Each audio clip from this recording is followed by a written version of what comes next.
First of all, I would like to thank the organizing committee for the kind invitation to go for my presentation.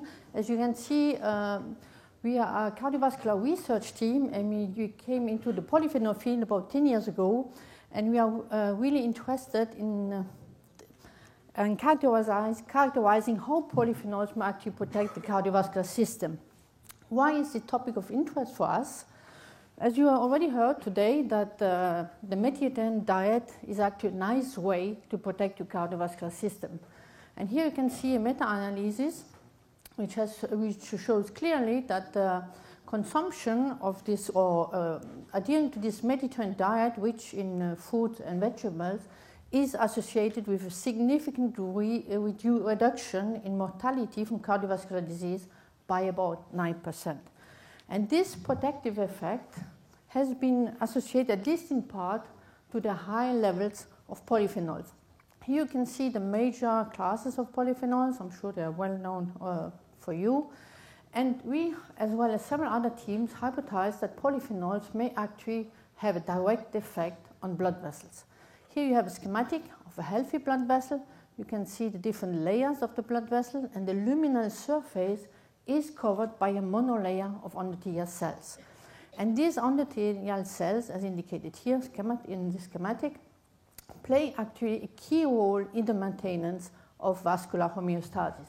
And they do so because they produce several protective factors or mechanisms. The best characterized mechanism is the production of nitric oxide, this NO. It is a gas. It's produced by the endothelial NO synthase from the substrate L-arginine.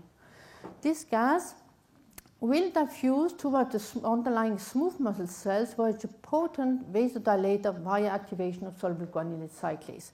NO can also diffuse toward the lumen, where you have blood circulating, and here it's a potent inhibitor of platelet adhesion and aggregation.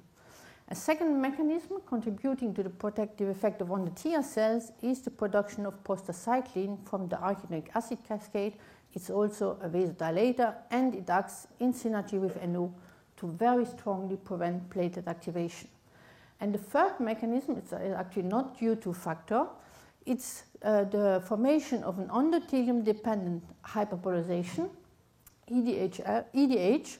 It is due to the activation of calcium-dependent potassium channel, the IKCA and SKCA, which induces hyperpolarization, which is then transmitted to the underlying smooth muscle cell via myoendothelial gap junctions.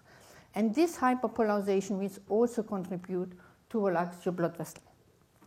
This mechanism, in particular nitric oxide, is very important in large vessels, whereas in the small circulation, EDH is as important as nitric oxide to regulate vascular tone. Prostacyclin very often has only a minor role.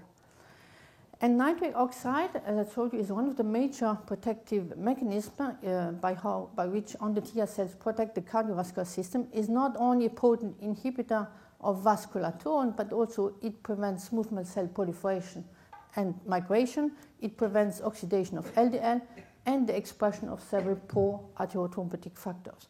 It also inhibits the recruitment of monocytes, one of the early steps in the development of an atherosclerotic plaque. So you can see that nitric oxide is really a key mechanism to protect your cardiovascular system.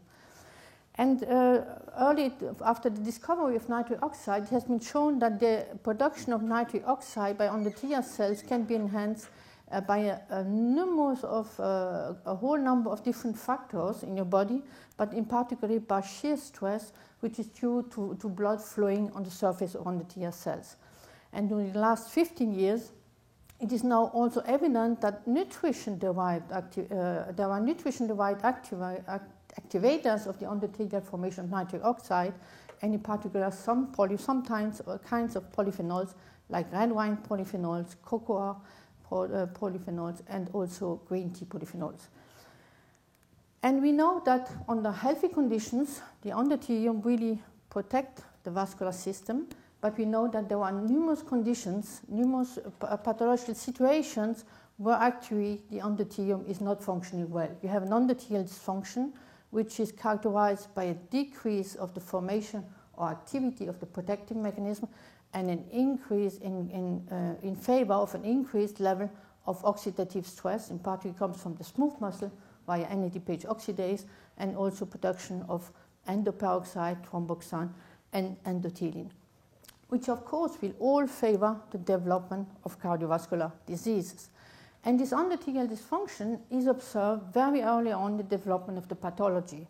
Here you have a number of pathologies which are really characterized by this endothelial dysfunction, and there is also one physiological condition, which is on the right-hand side, is vascular aging.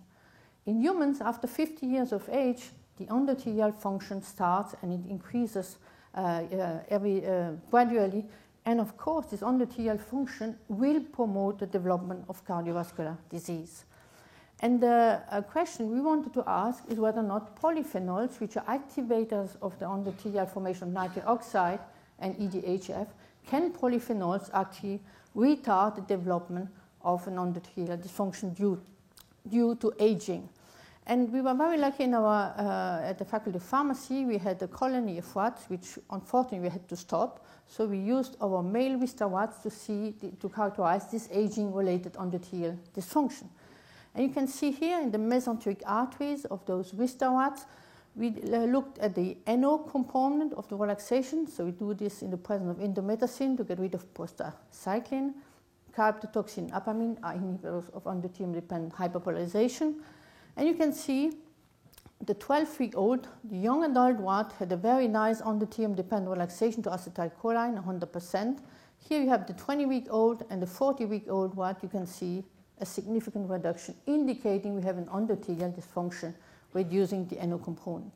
Similarly, the endothelium-dependent hyperpolarization component is also significantly reduced with aging, clearly demonstrating that we have an endothelial dysfunction associated with aging.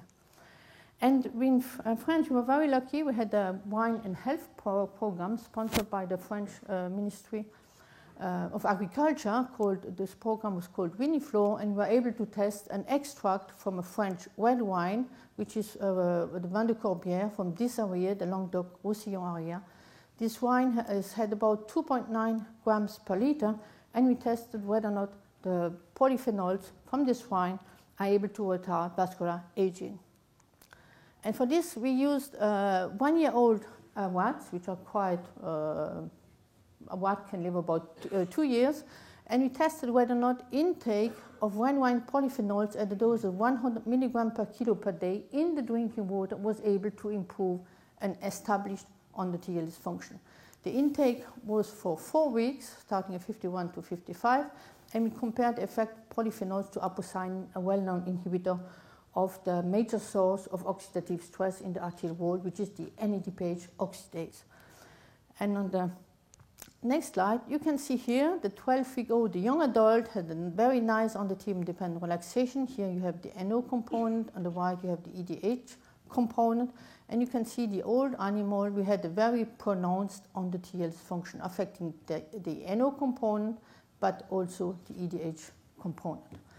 Intake of polyphenols from red wine for 4 weeks, you can see, improved the endothelium-dependent relaxation. Both the NO component was improved, whereas the EDH component was only improved to some extent. And apocynin was able to do exactly the same thing. So intake of polyphenols was actually able to improve an established endothelial dysfunction. Then we did some experiments to test whether or not polyphenols may also retard the development of an aging-related endothelial dysfunction. To do this, we treated young adult rats with low doses of red wine polyphenols, 75 milligrams per kilo per day, from week 16 until week 40. And we analyzed the vascular function. And we again compared the data, the red wine polyphenol treatment to the apocynin treatment, the inhibitor of NADPH oxidase. And here also we were able to see that in the 14-week-old rats, the old animals, we had a nice endothelial dysfunction. Remember, the 12-week-old had 100% relaxation, so we had a very pronounced endothelial dysfunction, affecting the NO component, but also affecting the ADH component. So both were markedly reduced. And you can see intake of low levels of polyphenol all the time, it was a chronic intake in the drinking water, was associated with very nice improvement of the endothelial function, indicating that intake of low levels of polyphenols was able to retard the induction of an endothelial dysfunction. We were able to see that in the old animal, we were able to have a very high level of oxidative stress in the arterial wall compared to the young animal. This is a dihydroetidine staining, a redox-sensitive marker for oxidative stress. We were also able to see that in the old animal, we had an upregulation of the endothelial enosyntase. Here you see the young animal, much slower. And this is mostly due to a compensatory mechanism because superoxide anions can react with nitric oxide to form peroxynitrite. And you can see that the chronic intake of polyphenols was able to normalize all the free signals in the old animal to a level similar to what we see in the young animal. And we also looked what are the sources of this level of oxidative stress in the old animal. So here you have again a high level of oxidative stress in the arterial wall, mostly in the vascular smooth muscle. And you can see it is inhibited by an analog, a membrane permanent analog of superoxide dismutase and of catalase, indicating that we have superoxide anions and hydrogen peroxide which are involved. And this is an inhibitor of flavin-dependent enzymes. Aposinin markedly reduce the level of oxidative stress, suggesting that maybe NADPH oxidase is of importance. And also, you can see here, nitroarginine. This is a competitive inhibitor of the endothelial enosyntase, and you can see a very strong inhibitory effect, indicating that the endothelial enosyntase is actually in an uncoupled state. It doesn't produce nitric oxide, but it produces superoxide anions due to the level of oxidative stress. And that's also why we looked whether or not NADPH oxidase, which is the complicated enzyme, has membrane subunits and cytosolic subunits. This is the active form. And we looked at the expression of the two membrane subunits. And you can see here that both P22-FOX and NOX1, the two membrane subunits, were markedly, the expression was markedly increased in the old animal compared to the young animal. And the polyphenol treatment was able to normalize this expression level. So we really have an indirect antioxidant effect of the polyphenol treatment. And if your blood vessel functions better, then we postulated that it's highly likely that the blood flow to target organs will be improved.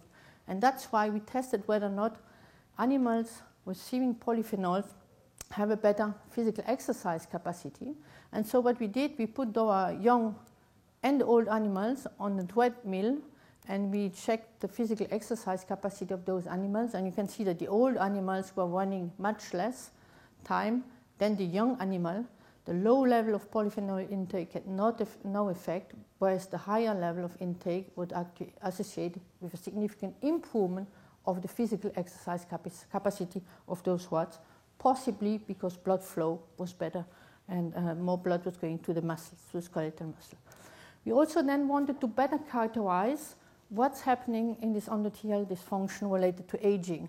And since we stopped our inbred rat colony, we had to buy, of course, now rats from a commercial supplier. Again, the same strain, the male Wistar rats. And we again tested the aging-related endothelial dysfunction. We tested the 60-week-old, 25-week-old, and 46-week-old rats. And you can see that the NO component was actually only slightly decreased in those rats compared to our own rats, whereas the EDH component was still nicely decreased with aging.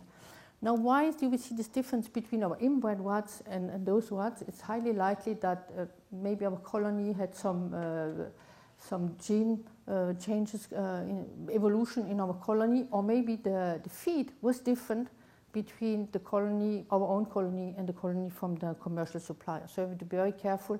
Aging is not always the same from one lab to the other or to the other, due to the environment difference and also to the difference in the feed. Nevertheless, we tested how quickly actinic polyphenol improved the endothelial function. And for this reason, we gave the old animals, here the 46-week-old, a 7-day treatment of red wine polyphenols or a 40-day intake of polyphenols. And maybe we can look at the EDH component. The old animal had very nice impairment. And already after 7 days of intake of polyphenols, we had a significant improvement of this endothelial function. And also after 14 days, we got almost a normal endothelial function as what we have seen in the young animal. So really time is important. 3 days we only had a very, very small improvement, so it takes time to induce this protective mechanism. And we also looked what's going on when we wash out, when we stop intake of polyphenols. Do we lose the protective effect of polyphenols? And to do this, we did a 14-day intake of polyphenols, and which was followed either by a 7-day washout or by a 40-day washout. And here we were very surprised because the protective effect was still observed 7 days after stopping intake of polyphenols and also after 2 weeks stopping of intake of polyphenols. So it is a long-term mechanism how it's very likely that the expression of the protective mechanism persists due to expression of different proteins which are changed by the polyphenol treatment.